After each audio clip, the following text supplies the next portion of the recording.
Hey Blake, I'm trying to make like an intro for the podcast. How the fuck do you use Fruity Loops? I don't know, dude. Just like press some buttons or something. That's what Dr. Dre did. Isn't that the guy in Eminem's basement? Wait, hold on. I think I got this.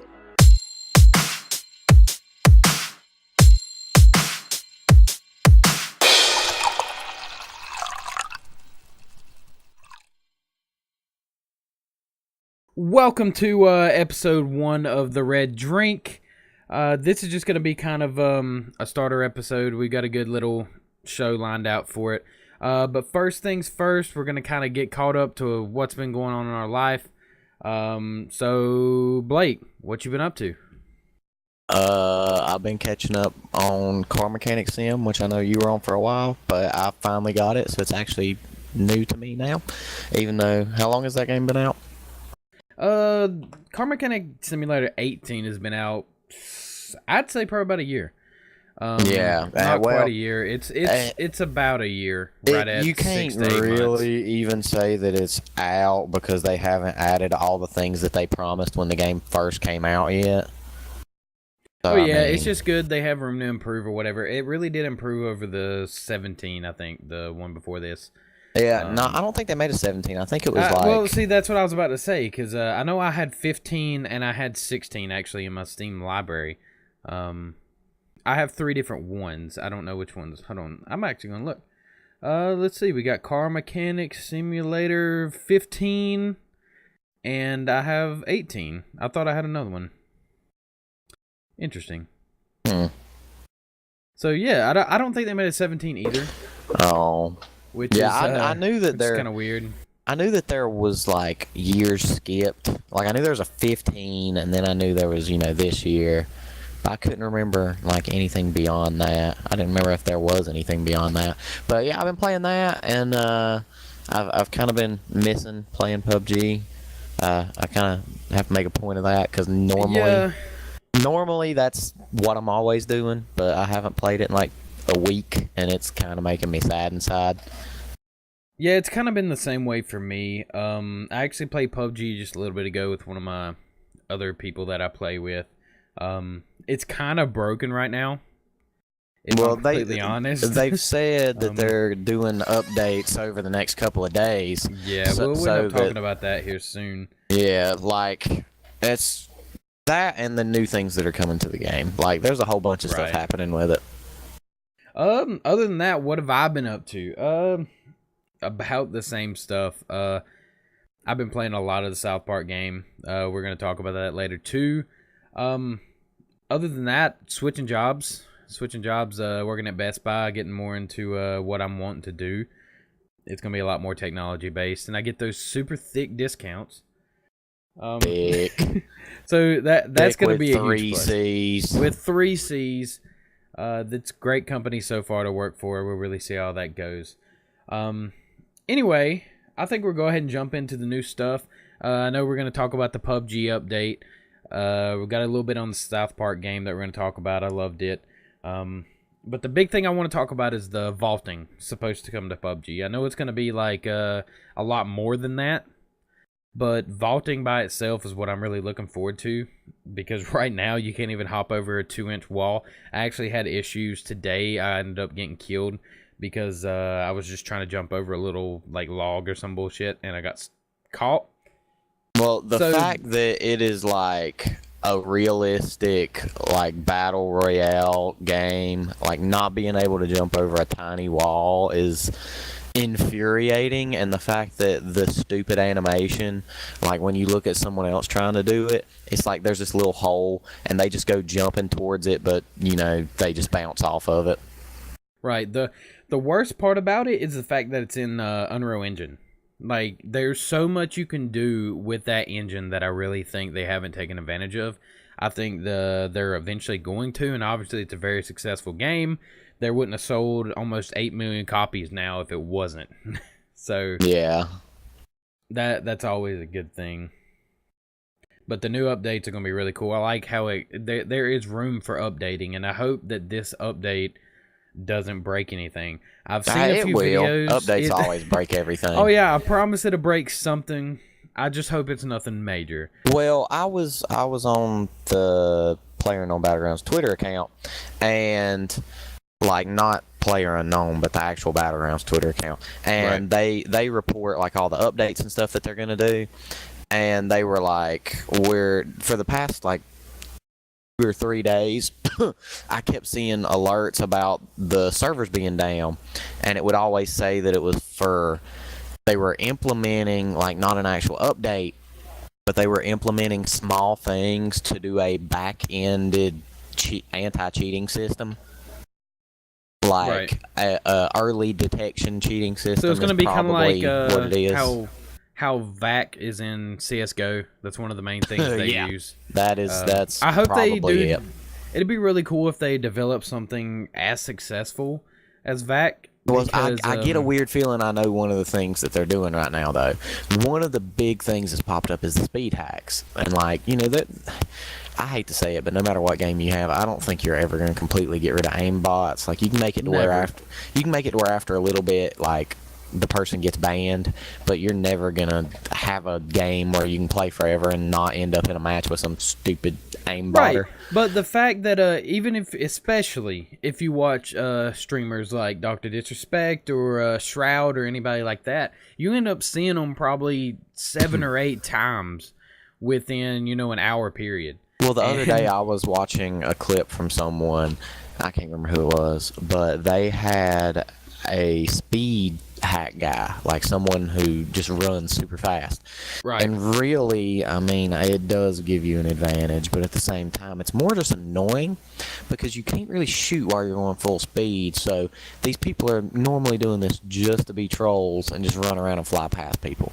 My only problem I have with the speed hack itself is the fact that a lot of people like team it up with the aimbot, and that ends up making them impossible to shoot, and also they shoot you in like half a second flat. Yeah. You see them go by the screen, shoot, pop, and you're dead. Well, that's why I remember last time I played, that was kind of the reason why I took a little bit of a break. The last time I played, I was in a car, and I was in like the passenger seat, and another car was driving by us, and I got headshotted by an AR. Right. And I'm pretty sure they only shot once. And I was just like, how? And then it is possible, especially if you don't have a helmet on or something, but if you die from one shot and you have a helmet on, that's definitely some kind of cheat or something, and it kind of sucks. But the bad thing is the fact that we did kind of take a break. Everybody else that's been playing has got so much better. And, they're just in practice and we aren't. That's what I mean. Now whenever we play, it's like, oh, wow, the gas is already on top of us. Forgot I had to even check that. Right. Yeah, but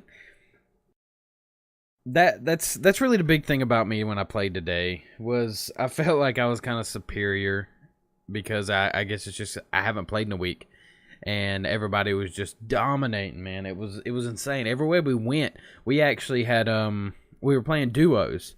We ended up with a team in Gatka, I believe. It was another 2 players, and they absolutely just demolished us. We went to Baby Milton one time. We found one person, and he blew both of our heads off with a shotgun. And I was like, seriously, these people are getting a lot better. Yeah, that sounds about right.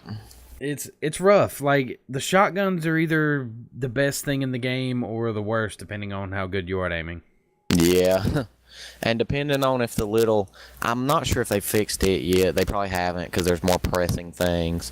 But the fact that with any gun in the game, if you run up on someone and you're like, inches away from them, sometimes it just won't even register that you shot someone. Right.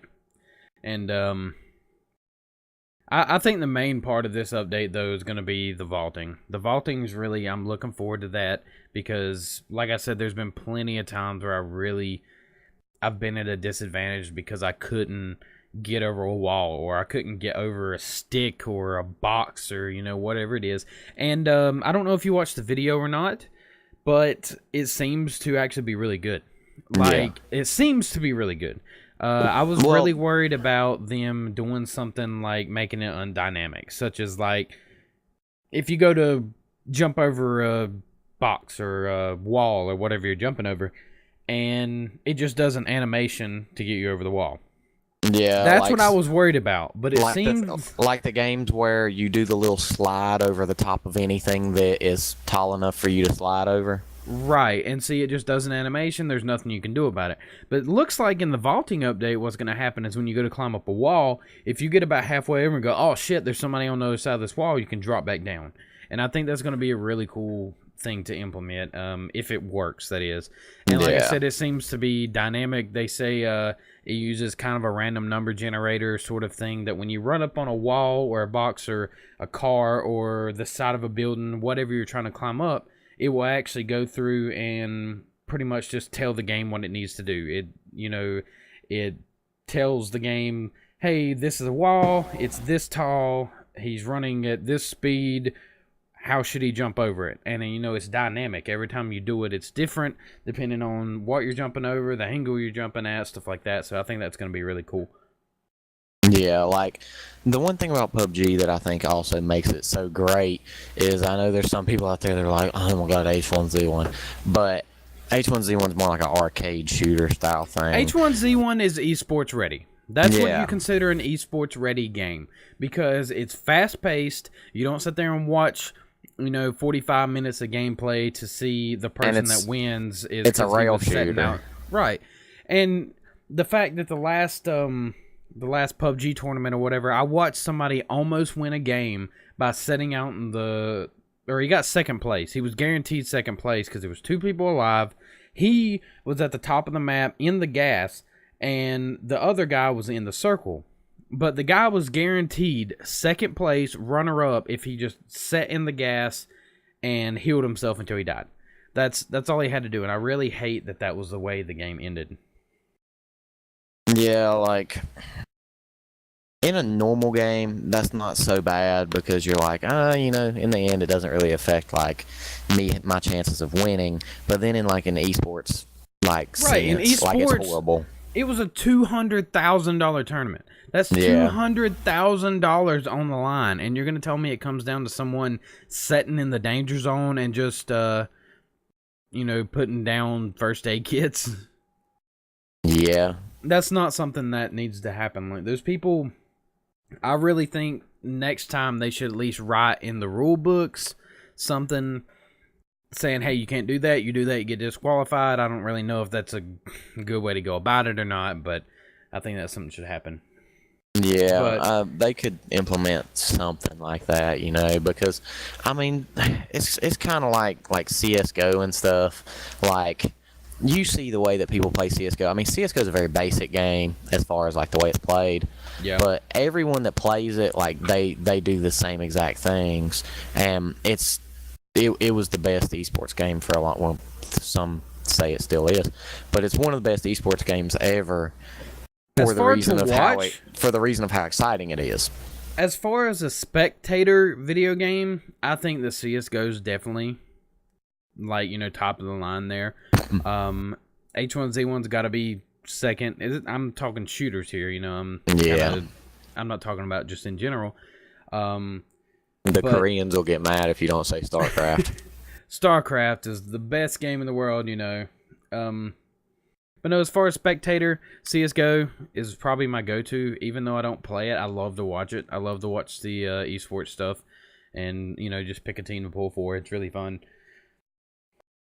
But it's kind of like at TwitchCon. I watched TwitchCon, and like the way that Twitch did the H1Z1 tournament was so great because they put a bunch of personalities in there with a bunch of people who are actually good at the game. So you get moments like Soda Poppin' killing Dr. Disrespect and teabagging him and flipping out in front of the whole crowd and like screaming, and it just becomes this big spectacle. Whereas like, some good esports like shows, it'll just be serious teams, and if they win the whole thing, they get emotional, whatever. And then some things are just purely all-star personalities. But like in the Twitch thing, it was like, half of them, it was all stars, but half of them were all stars because they were actually dirty at the game. Yeah, and see that's what was really cool. I was watching Dr. Disrespect stream today, and somebody had donated under the name Future Dr. Disrespect. And his comment was, "Hey, I'm from the future. I hope this gets to you in time, but watch out for soda popping." He goes, "Oh, Jesus Christ." And I thought that was really funny. They just have kind of, that sense of humor, that personality that comes with them. And I think that's a really cool thing that needs to stay around esports. Yeah. Because as good as Shroud is, like at the game and stuff like that, he's not as fun to watch. He's not as much of an entertainer. He's a great player. If you ever see any clips of him on CSGO, he's absolutely nasty. But it's just not, to me, it's not as fun to watch as somebody like Doctor, but that's a give and take, Yeah,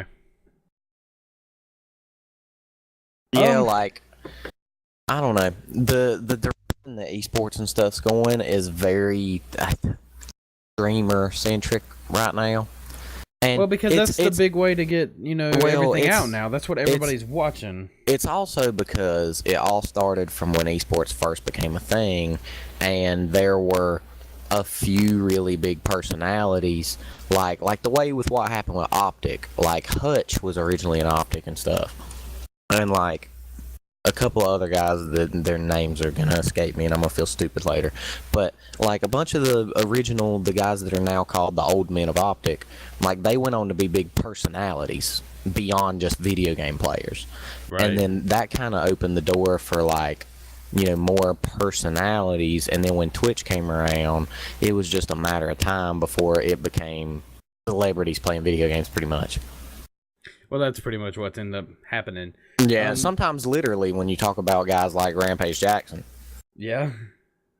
That's really weird to think about him being a streamer, or even Deadmau5 is one of the bigger streamers now. T-Pain streaming. T-Pain streams, stuff like that. But since we're on the subject of Twitch, one of the biggest games I've seen lately is the Fractured But Whole. Like, how you get away with streaming that game, I don't know, but people have managed to get away and not get banned while streaming that game, because I've played literally down to almost the last mission, and I would be afraid to stream it. Well, if you really, really pay attention to it, the way that it's the same way South Park is. They wrote it to where it's just close enough that you're kind of uncomfortable with it, but you won't actually get pulled off the air. The way that they make it so obviously racist, and then... Well, it's not just that's everything. Well, I mean, it's obviously racist. It's obviously racist, but deniable. Yeah, like the human kite. That is very obvious what they're trying to do with that. Yeah, but they can still deny it. The fact that there's the other human kite. Yeah, right. And it's his cousin. Yeah, who's also Jewish. Yeah, see, they make it blatantly obvious the racism, but they can still deny it. They'll be like, I don't know what you're talking about. Which is, I mean, that's what the show has done for 20 years now. Right. Like the fact that Token, I mean, look at his name. Yeah, because he's the token black kid. I actually saw, kind of off topic, but I saw an episode of South Park earlier, and it was the one where Cartman's on trial. And he sits there and they're like, who is Token? And he goes, he's a black kid from my school. And then they go, see, he said it. He called him black. He said, he's racist. And then Cartman's like, but he is black. And then they're like, see, hate crime. And then they're like, he hates black people. And Cartman goes, no, I hate hippies. And they're like, what? He goes, yeah. I hate hippies. Them in their little Toyota cars and trying to save the trees. I just want to kick them in the balls. And then the guy's like, look, double hate crime. We need to put him in prison or whatever. Like the fact that South Park has got away with stuff like that forever just shows the genius of the show. And this game, like what I've played of it, this game just is probably more genius than any of their shows they've ever done, or The Stick of Truth, because let's be honest, this is like the Stick of Truth, but even edgier, and the combat is way more fun. I think they were testing what they could possibly do with the Stick of Truth, and I really think their update with like you said, the combat system and stuff like that, they made it a lot more dynamic. Like, you know, it changes every time you fight. If you do the same fight 6 times, it could all be different. You can tell there's a few little instances where they would actually kind of set you up. Like when you spawned in, they would let a certain person go first, and they would make him do a certain move that put you in a certain place. Kind of like whenever you're in the medical Kentucky Fried Chicken, and you know, you got the piles of weed on the ground, and you have to light them on fire. When the guy runs up and hits you the first time, it sets you on fire, first of all, but it pushes you over top of the weed and sets it on fire. It says, hey, you know, you can do this. And that I thought that was really cool. They didn't blatantly tell you how to do anything, but they make sure to show obvious. They show you every time, and see, that's what I really liked about it. It's just a good puzzle game altogether. And when it comes down to it, that's what it is. It's a puzzle game. And I really think that's cool. The fact that it reminds me a lot of say like Magic the Gathering or something. You know, just kind of the way it is. It just... But what I think's crazy about it is the way that you traverse the world. Like, it's trying to think of the proper way to say this. The puzzle aspect is more in the world than anything else. Like the fact that you go somewhere and like you see an electrical box and you're like, oh hey, I can throw firecrackers at that and bust it open. And then when you bust it open, all you see is wires, and you're like, well, what am I supposed to do now? And then later on in the game, it gives you, you know, the power that you're supposed to use. And like those things are literally right next to your character's house, so you have to see those from the beginning of the game and not be able to open them. Right, and they make sure you can see them and open them, so later on you can come back like, oh, that makes sense. Yeah, and it's like I said, it's a puzzle game. It's also for the fact of some people who don't really think twice about it. Some people miss out on stuff then because they're just like, oh yeah, there's that door, and then they just don't think, hey, I can unlock that now. Right. And so that's what I really like. I like the experience that's kind of different to everyone. The toilet system's amazing. The toilet system is funny. That's really funny. What I think's even better is in all the toilets. I think that I have. I think probably not. But I think it's amazing that it literally just doesn't matter, like, if you do or not, other than the first one. But yeah, I mean, you're right. There's a lot of stuff in the game that you don't have to do to be able to complete it, but there's a lot of stuff that you can do to make the game easier, if that makes sense. Yeah. But we can move on from that one. You said you wanted to talk about the Justice League. I haven't seen anything with this. They released a trailer. They released a trailer for a new Justice League like group movie, like, you know, actual Justice League movie. Right. And it looks awful. It looks awful. It looks like what they're trying to do is they're trying to copy the Marvel's Yes, but the thing is the Justice League will never be as adulterated as most of the Marvel stuff has now started to become. Yeah, Marvel's kind of, you can tell they're trying to keep up with the times. Like the people who like Marvel, the people who like that era of superhero, supervillain kind of stuff are getting 20, 25 years old now, 30 years old. You know, they're in that area. Even older than that sometimes, like especially you go back real far. I had a cousin who was really big into pretty much anything superhero, whether that be DC, whether it be Marvel, you know, whatever it is, he was really into that. But the main target audience right now is our age. You know, you got 21 to 20 to 30 years old is roughly what they're trying to sell to, and I think that's a lot cooler. It's just like what Disney did with Toy Story and Monsters Incorporated. Right, you can tell they've kind of just they've kept it low key, Like, oh, But hey, you guys were kids when this kids movie came out. Let's make a movie about the kid going to college. exactly, or like Let's except for like Deadpool. Deadpool's like, here's some Deadpool titties and is blood.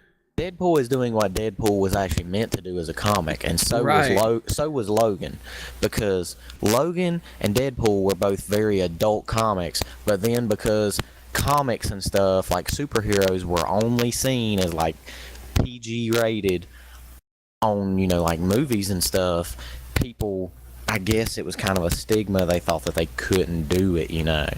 Well, it's kind of the way in Deadpool how Deadpool actually says he's like, as long as you don't make me wear a fucking green suit. You can tell it was just, it's not a favorite. Yeah. But Like, no, if you ever read the comics, like I've read some comics, and most of the time there's blood, there's just general gore, there's cussing, there's all kinds of stuff. But then you watch the movie associated with it, and it's a kids movie almost. If it wasn't, if it was animated, it would be a kids movie. yeah. And Like, that kind of makes me sad. what I think's crazy about it is what started this whole thing. Is you remember when Watchmen came out? No, I don't actually. Like, the movie Watchmen was not really a superhero movie necessarily, but Watchmen was a comic series, and it was a very dark, more adult look at like heroes and stuff. Okay. And it came out, and I think it was rated PG-13. I don't think it was rated R. It could have been, but I don't think it was. And it was like, it wasn't like a super big success, but among comic people, I remember hearing that like it was very well received. And I think that's what kind of made Marvel stop and go, huh, Logan, like Wolverine and Deadpool, like they were both very adult comics. Like, what if we turn them into what they are on paper, but on film? Right, and see, I really like that. I like when people go with, down to earth comics. Like, if it's based on a comic, like as far as the movie goes, that's the big thing I didn't like about The Walking Dead. I didn't really read The Yeah. Walking Dead comics. I didn't really care to read The Walking Dead comics, but I just hate to see a show try to appeal to the mainstream to the point that they don't take out main characters. Like, it got to the point that if they killed Daryl, half the people would stop watching the show. Yeah. Even though that's part of the comics, it doesn't matter because they're going to lose money. And I understand the business behind it. I get it, but it just kind of sucks. If you're really a fan of something like that, you got to be a fan of what it's about. You can't be a fan of just that one character because you like him. Oh, he's not there anymore. Not going to watch it anymore. Kind of thing. And that Well, see, that really sucks. that's a big thing that people who are fans of like anime and stuff, that's what they do. Because in the comic versions of them, very, very commonly the actual anime ends up different. Like Yeah. when shows like Naruto and Bleach, them two and One Piece. Yeah, One Piece is the only one that's still actually running. But when those three came out, they made the first like Western kind of oriented or Western popularized, I guess you'd say, big three. Like, it was three big, huge anime shows that were well received in Western audiences. That's what I'm getting at. And like, that's kind of how it was with them. Like, at first, they stuck to the script, and that was why the Japanese are depending, anyone, even over here, just people who were fans of it before it became a show. That's why they were all fans. They were like, oh, hey, this is sticking to the script, like it's really good. This is what I wanted. And then whenever it got more popular than just the people who had already read the comics and stuff, the mangas, Right. when it got so big that they had this huge population of fans to appease, they started changing things like Dragon Ball Z. Dragon Ball Z, everyone knows Goku's the main character. Goku was supposed to, in the show, they say that someone can be brought back from the dead once. Goku has died like 17 times. I was about to say, I know a few times that he's died. Yes, and it's because originally they were going off the script and they were kind of making the script as they went, but the dude who made the show was like, okay, Gohan, which is Goku's son, is going to be way stronger than Goku has ever been, and Goku's going to die. And like maybe the only thing you might ever see of Goku is maybe have some episodes from like the other world, like the afterlife, because it was a completely different world in the show.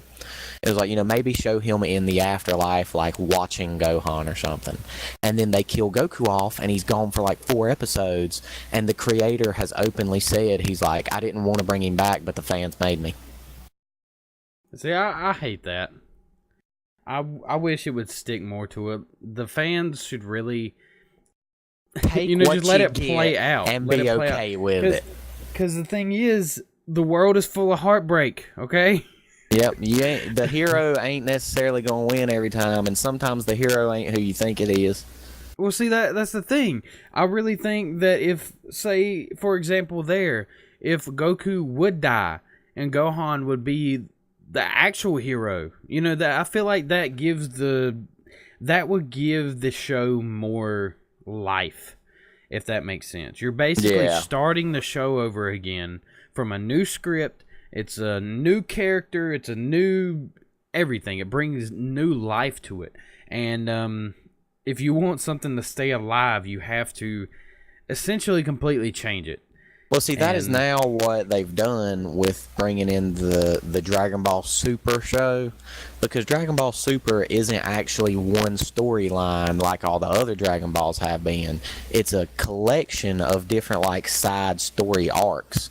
And that's probably what he wanted to do initially. Well, I think this is his compromise. Like, when he come back around, he was like, hey, maybe this is just what I have to do. So now he can have arcs that focus on, maybe some people. Like, Goku's still going to be a big part because he has to be, because he's the face of the show. But it's like, now you can focus some parts of the show on other people that you want to flesh out more. Yeah, I think that was a good idea on his part, to kind of be able to go with sort of his artistic view on everything, and even having to split it into 2 shows. I mean, that works. If that's his compromise, if that's what he's got to do to be able to get out the content he wanted to do, it appeases kind of both sides. And I get that. You got the side who kind of wants to write the script the way they want it, and then you got the people who would be like, let the script play out like it's supposed to, whether I like it or not, and that kind of appeases both sides, and that's not a bad idea. Yeah, like, especially when you have a show that's as successful as that's been. I think at that point, after running for as long as it has, I think they should just go back to the guy who made it and be like, look, do what you want. Right. I think that would be cool too, just to see what it would have played out to be. Which there's been some shows that, like, that's how it ended up going down. Like, they'd just be like, you know what? Yeah, this is yours now. Like, we got what we wanted. Or it's like, a lot of times I was watching a thing a while back that was talking about, like, the problem between switching the comics and the shows and movies. And it was talking about how a lot of times some of these shows don't even ever exist, because from the very beginning there's problems with the writers and the creators of the show and like the animators and stuff. They don't agree on what they want to do, so then the guy who actually creates the show and is over it, he'll just be like, you know what, I'm just not going to do it then. That's sad, because there's a lot of really potentially good things that just haven't happened because someone had one disagreement. And yep, it's usually like a show will end too early. It's not normally a show just won't happen. It's Right. normally a show will have go through like a season or two, and then the writers will start nudging the animators and stuff will start nudging the creator and be like, hey, people might not like the fact that that's what you want to do. Why don't you do this? And then when he's like, no, they'll be like, you should really do this. Like, I won't, animate this or whatever. And then the writer's like, okay, screw you guys. We can just pan this project. I feel like that's got in the way of a lot of things. But so I'm reading here. If we could go into a different thing. Yeah, because we're kind of rambling at this point. Yep. I'm reading here about the Jeep DLC for the Car Mechanic Simulator. I know you've played a good bit of that recently. Yeah. Me, not as much, but I see a Jeep DLC, which is the patch 1.4.2. And then we got yesterday, actually, there was an announcement come out for Car Mechanic Simulator. This is Car Mechanic Simulator 18. The free tuning DLC, which is really cool to see that it's going to be free. Like, you can download it as a straight up, DLC and not have to pay anything extra towards the game. I have a thing on that, but I'll get to that in a minute. Right, but it says with quality items. Do we have anything on what the quote-unquote quality items are? This is the patch 1.4.5. I think it's let's see, give me a minute. I'm gonna read on this while we talk here. Okay. But supposedly this update is actually the one that just came out.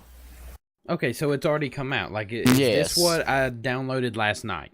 I believe so, because I had the same update right before we got on here. So the tuning DLC, is it referring to tuning cars? Is it referring to actually being able to tune the engine? Like, because I remember, I remember in Car Mechanic Simulator, whichever one's before this, they had tuning, but it was kind of dumb. You just clicked a button and you pretty much selected a preset, which kind of added value to whatever vehicle you were working on, whatever vehicle you were, servicing, whatever, anything like that. Do you know, as far as it, more extensive than that, or what is the quality item? Okay, so here is what happens. The game before it came out, that was what I was looking for here.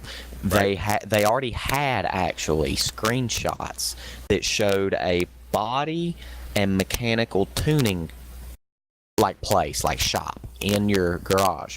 So your garage is going to have more stuff in it now. Yeah, see, they had that on 2015. Yeah, I just looked at my thing and it was 2015 that had it. They had like a little section that you just went in there, and like I said, it was like picking from a preset. Yeah. Well, see, this one, what it is there's a body tuning shop, which is where you can install custom bumpers, lights, hoods, anything on the body of the car. You can change the way that the car looks by different parts.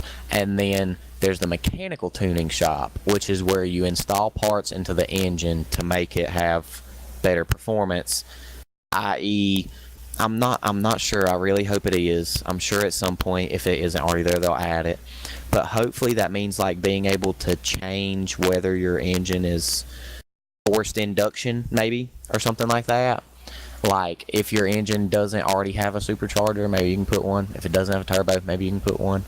I don't really expect that, considering the way that this game is set up.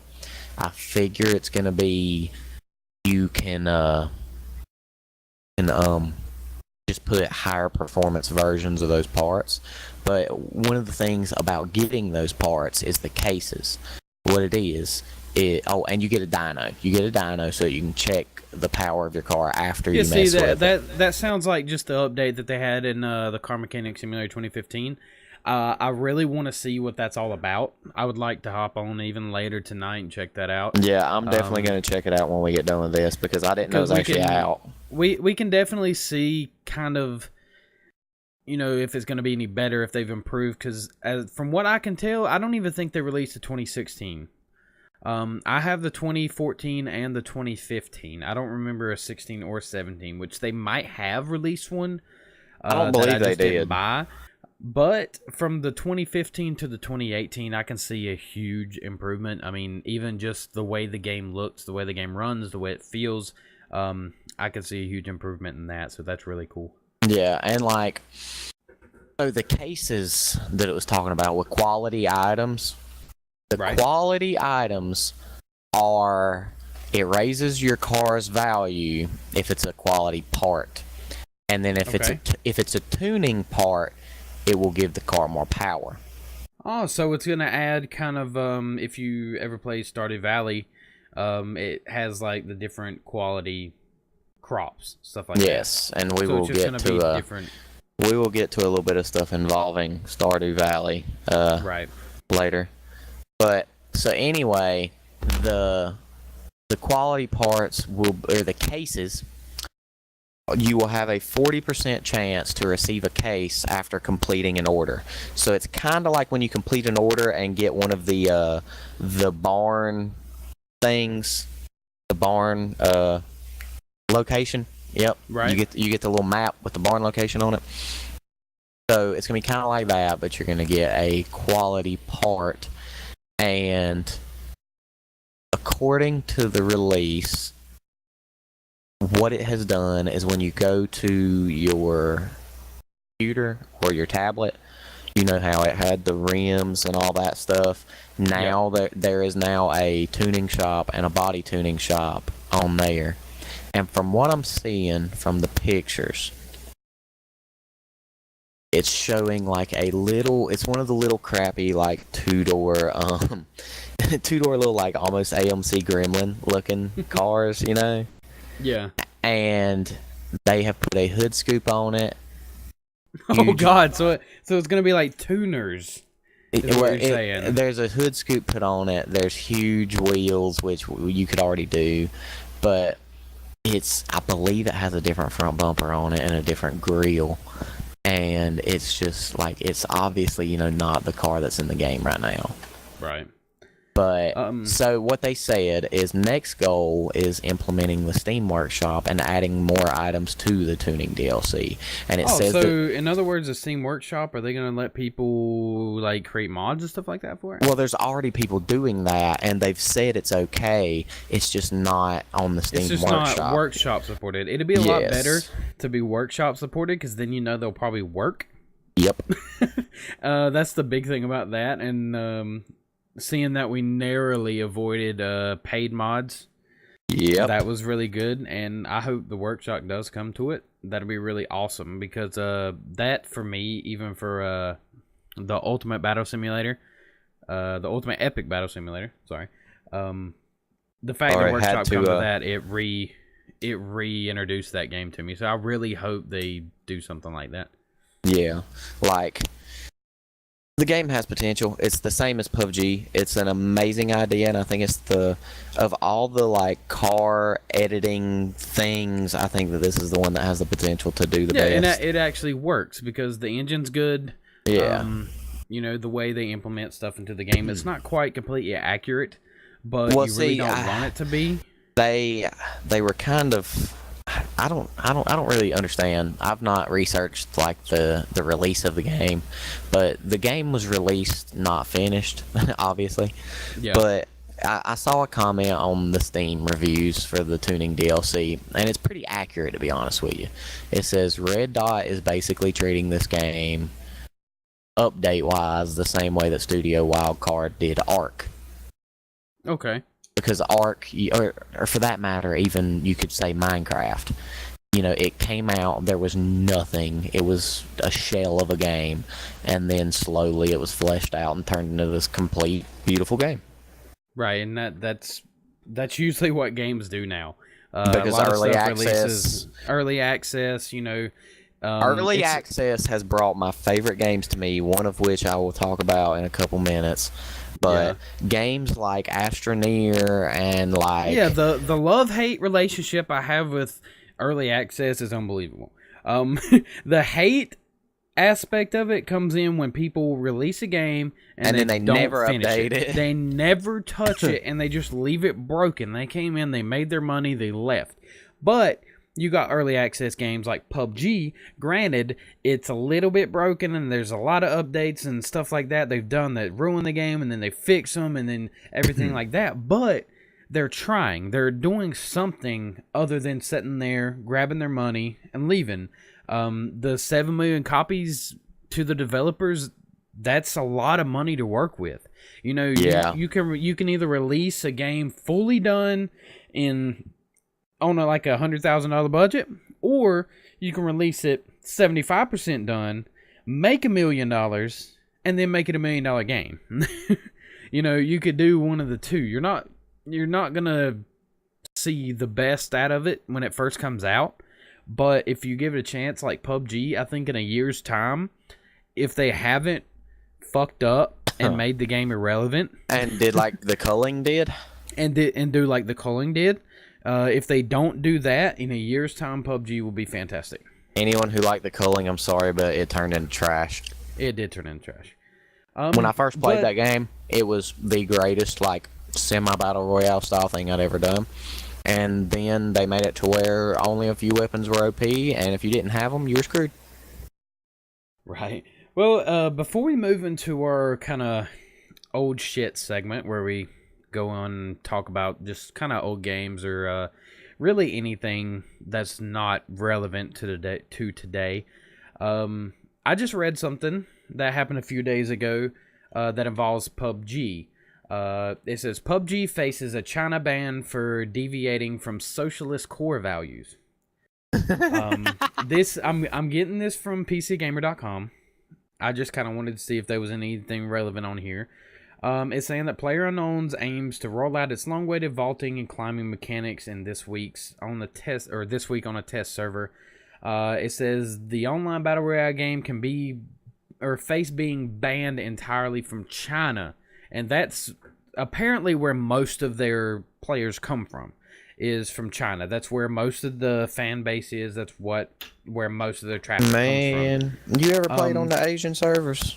Yeah, there's a lot of people. All you hear is China #1. Right. But it's saying that the death style makeup presents a quote-unquote deviation from the country's quote-unquote socialist core values and traditional Chinese culture and ethnic norms. In turn, the Chinese content watchdog reckons PUBG is not conducive to the physical and mental health of young consumers. So basically, they're wanting to ban it because they don't think it's good for the people of China to play a game that shoots people. Yet GTA is still allowed over there. It says, recently a Chinese Terminator 2 mobile game surfaced that includes a suspiciously familiar battle royale mode. The company responsible, NetEase, works in partnership with Blizzard in operating online games such as Hearthstone, World of Warcraft, and StarCraft 2. So you're telling me that they can have a Chinese Terminator 2. That's the name of the game. I don't know what it's about. If it's really based off the second Terminator movie, I'm gonna cry at how late they are. They belong as the kings of the old shit section of this podcast. It says, to this end, I recommend the domestic games company should not arrange, research, and develop the introduction of such games. Do not advocate to test such a way to attract users. At the same time, gaming, live, and other platforms should not be such games to provide publicity, promotion, and other services. So basically that was loosely translated. You could tell it was a little off. They use Google Translate to translate that, which is funny. Nice. But apparently that's what the quote-unquote watchdog said. He's basically saying, like, I don't think it's good for Twitch to promote games like this. That's a little lame, if I'm completely honest. That's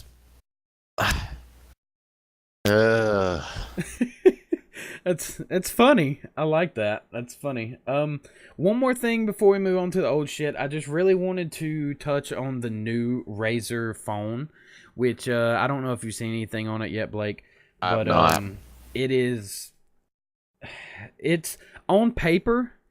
This is a tiny gaming computer in your hands. On paper. Whether that's reality or not, is different. So you I get heard 100 one thing. I heard one thing about it. I heard that the what? frame rate that it has is only rivaled by some of the largest iPads. I can see that. And all right, this is what we've got here. We got 120 hertz ultra motion screen is what they call it. So that provides you with zero lag, no screen tearing, stuff like that is what they really hit on there. It's got a quad HD. Not entirely sure what that is, but maybe some of the tech guys out there would know. This to me is crazy. It has a 4,000 mega amp battery in it. To put that to scale, the iPhone has roughly a 2,400 mega amp, I believe. So you're looking at 4,000 mega amps worth of battery, which they said provides. I think it was 40 or 26 hours of watching movies. So you can watch movies just straight up for 26 hours. You can listen to music for, I believe it was like 60 plus hours. Or you can play games on it for more than 12 hours. And that's, on paper, like I said, that sounds amazing. Whether or not that is what the fan base calls a toaster.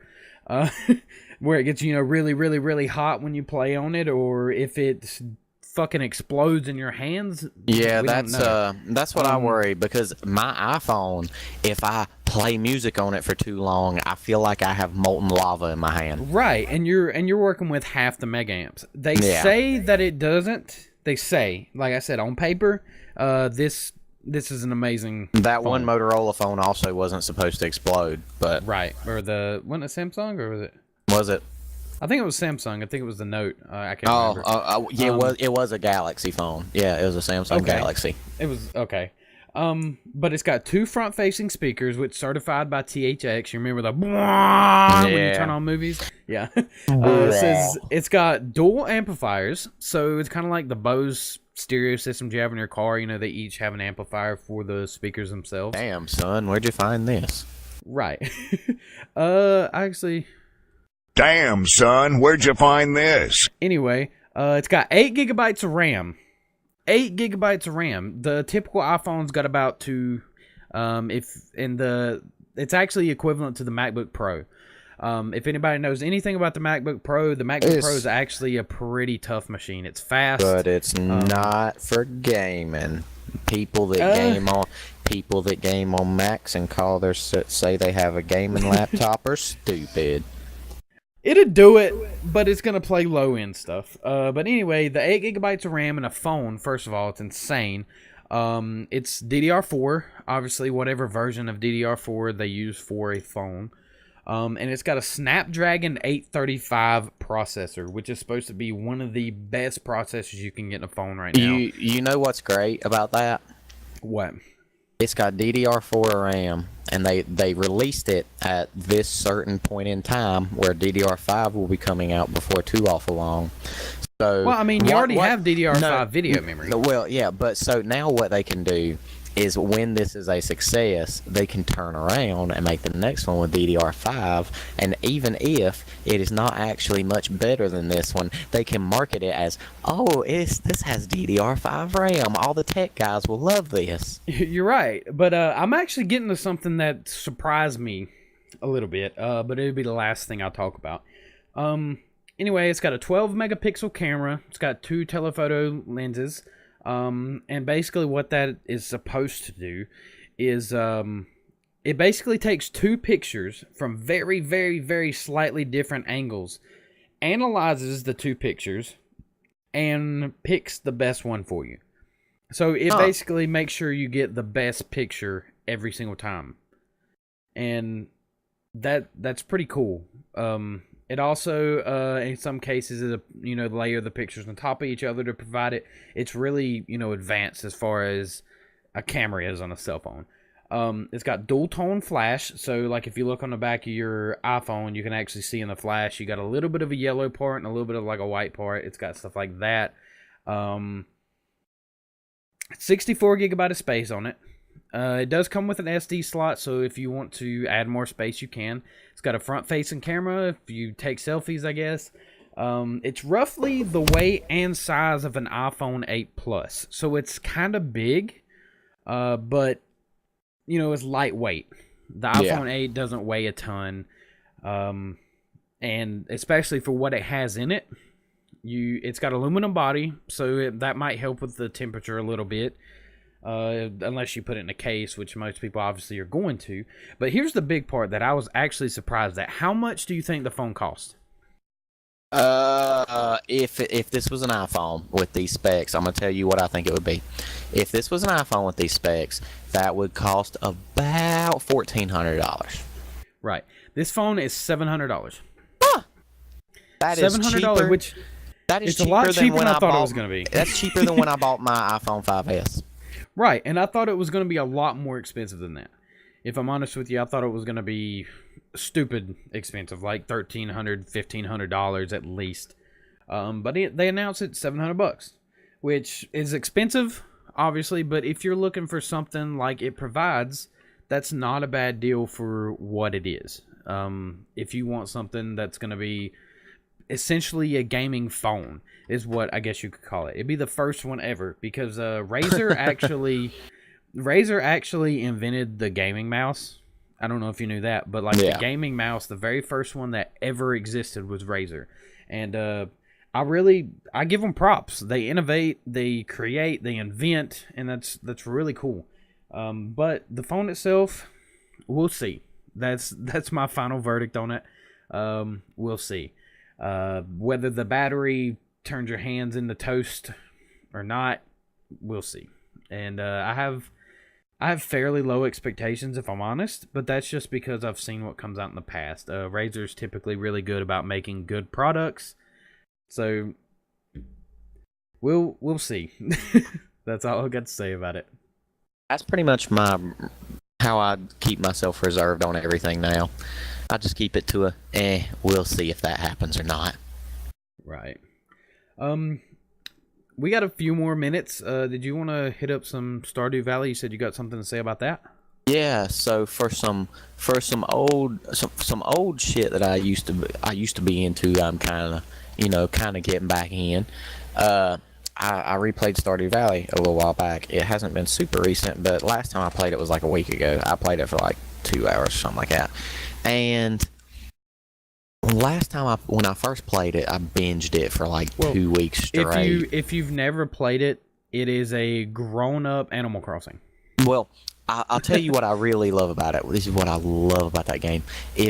I think you said that you had never played these before, but if you were one of those people that when you were younger, you ever played a game called Harvest Moon, imagine if Harvest Moon and Animal Crossing were completely like pixelized and made 2D, because they're 3D games. But so imagine that they were made 2D and like the stereotypical kind of top-down like town crawler mixed with some dungeon crawler in there.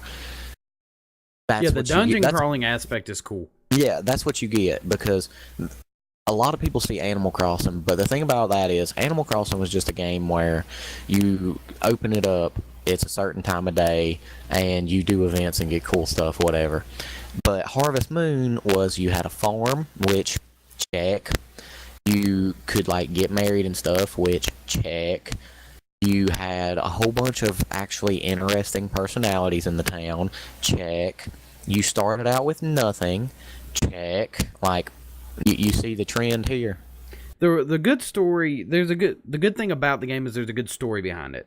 It's not too much. It's just a little bit to give you something to make the game not feel hollow. Yeah, and the best part about it, rewarding thing too, right? Because it rewards you as you go through it the whole time.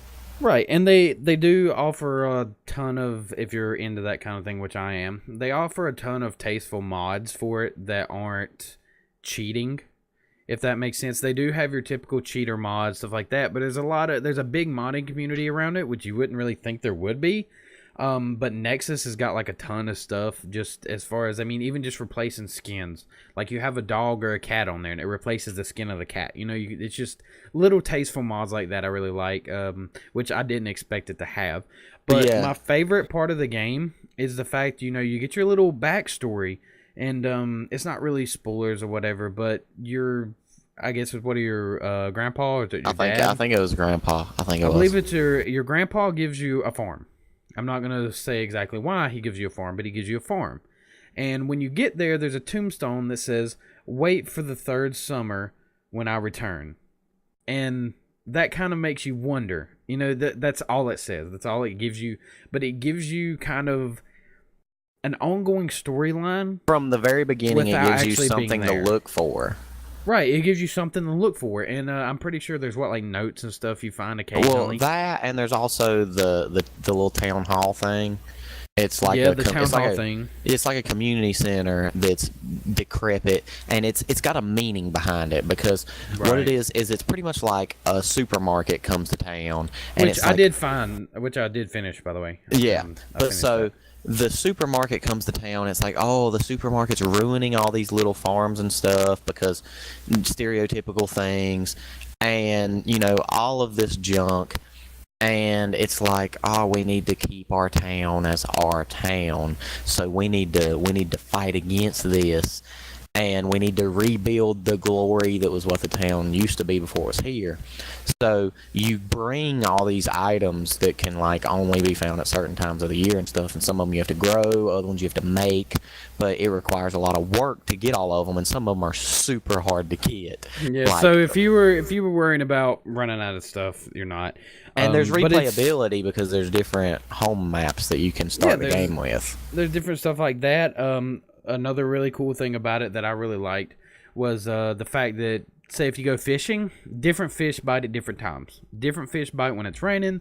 Different fish bite at night, during the summer, winter, whatever, stuff like that. And it really, I've said it like 5 times this podcast, but it gives it a dynamic feel. I love dynamic things in games. That's my favorite thing about any game that I play, is the fact that it's not a on rails something. It's, it can change from person to person. If me and Blake and, anyone else went and done the same exact game, we would have a different experience. We could start, the same map, the same everything, and still have a different experience. And I think that's, the best part about any game. And plus, like you said, the replayability. I just think it's crazy the way that it seems like all these games that are so, as you said, dynamic have tended to be early access recently. And part of that, I think, is because, they build it as people are giving them ideas and other such things. Right. It's just, to me, that's just such an amazing thing. Well, I like, really, with the invention of, Steam itself, the fact that Valve had something that basically anybody can put their game on, stuff like that, especially the fact that PC gaming is becoming such a normal thing now. Computers, a starting PC has got to the point that it's cheap. You can build just a start out PC for roughly $600, which might sound like a lot, but some consoles are pushing $500 easy. But you end up saving money in the long run building a computer, stuff like that. You can upgrade it, everything like that. But the fact is, people are turning to PC, a lot more people than there used to be. If you really think about it, the gaming PC is a new piece of technology. The fact that you can have a 1070 Ti now in your computer is new. That's brand new. To be able to have something this powerful just available to the public is a new thing. But the fact that there's so many people coming over the PC, it's really boosting the indie game culture. You're seeing a lot more than just your AAA titles. You see a lot more bombs. You see a lot more, shitty games and crappy games that just you never would want to play for one day in your life. Well, I'm one of the people that there's some jewels in there, That's what I'm one of the people that I think don't regulate it, because games are an art form, and art sometimes is complete and total shit. See, I agree with that. The thing is, sometimes people hit. You know, you can come out with, like, the culling. They come out with that. They tried. But then you have people who make something similar, say, like PUBG or Fortnite Battle Royale. I know Fortnite's already a game, but I mean, the Battle Royale itself, they made that stuff and it was a hit. H1Z1, they tried a few different things. It started out as just a survival game. You run around with your friends and shot other people for supplies to survive zombies. I need to talk about how genius Fortnite is. Fortnite lost a little we'll bit. We'll finish up the podcast with Fortnite. Fortnite was so hyped, and then people kind of died out on it when it dropped. I'm not sure why, because people that I know that have played the game, like the actual Save the World version of Fortnite, they have said it's good. But for some reason, it was like it lost steam. So all of a sudden, they go, you know what? We'll just make a PlayerUnknown Battlegrounds version, and we'll release it for free. That way, people are already playing it, and then they, think, hey, what about this other part of the game? Well, see, it's literally like every game that's kind of done that. Like, right now, Battle Royale is popping. That's the trend. That's what people are making right now. You're going to see, within the next 2 years, probably, you're going to see 100 billion of them. I mean, even you can remember, it was about a year and a half ago, when stuff like The Forest and the island survival games and stuff like that, they were just fucking pouring out. Like, I don't even know. Like, it was just that I saw so many of them per week just dump into Steam. And there was a few good ones. Most of them were rough. Most of them were pretty bad. Did the Forest ever turn into anything? No, the Forest actually pretty much stopped where it stopped. Like, the way you remember it's pretty much how it is. I mean, they fixed a lot of bugs and stuff like that, but it still got that, I agree, but it still got that really, the engine wasn't right. I think that's the biggest problem with a lot of these games that's what I think PUBG did so good. They actually took the time and spent the money to use Unreal Engine. And you'll hear me forever scream Unreal Engine is the best engine to ever exist, because it's great looking, the physics are great, the ragdoll physics are hilarious. Because if you watch PUBG, if you watch somebody kill somebody and they shoot them in the shoulder, they throw back from the shoulder. You can see where it hit them. They don't just kind of bleh. When you shoot somebody, you can tell. Like, you shoot somebody in the head, their head flies back.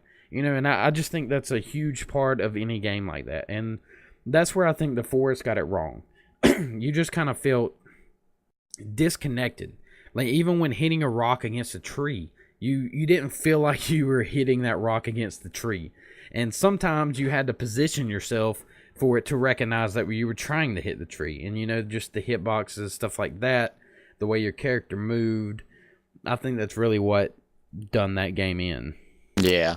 Like, one last thing while we're on the old stuff is, speaking earlier of Astroneer, I really want to, that's what I'm probably going to talk about next week, because I'm probably going to revisit that this week. Okay. That'll probably be my game. Like, I always have some old game that I go back to, or a game that I didn't finish that I go back to, and Astroneer, I've seen stuff about the updates that have come out for it, and I think it's just going to be a completely different experience now. Yeah, we'll definitely play it. Give us an update to it. I've got it downloaded. I might revisit it with you just to kind of check it out and see what's going on. Because the first time I played it, it was basically a walk around this planet and hit the ground simulator. Yeah, that was... There was almost nothing to the game, which I don't blame them. Like I said, it's a great thing for indie developers to be able to get stuff out, make a little bit of money off of it, and hopefully put that back into the game. Video games are sort of becoming a business now, which is really cool.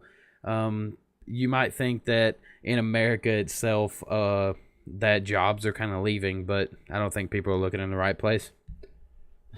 So that's what I really think about Steam. I like it. I like the indie development that's coming in, and it's going to be really cool to see what some of these games that I played a long time ago, what they end up turning into. Maybe I'd like to see a lot of them advance, especially like Astroneer. The world right now is looking for a savior when it comes to, an outer space video game. And right now, the Kerbal Space Program is probably the closest thing we've got, and it's more of a simulator. So I'd like to see something sort of survival-esque kind of, space. See, depending on where they went with it, Astroneer had so much potential. Like, I'm not gonna say, for now, because I don't know, but Yeah, but we'll see. We'll revisit it, and maybe it'll turn out really good. yeah, I hope so. But I think that's about all the time we got today. Tune in next week at the same time. We record everything on Wednesdays, release it on Thursdays. So just keep in mind that Thursdays when everything's going to end up. But is there any last word you want to say, Blake, before we leave? Been a long day without you, my friend. All right. Well, thank you guys for listening. It's been the Red Drink.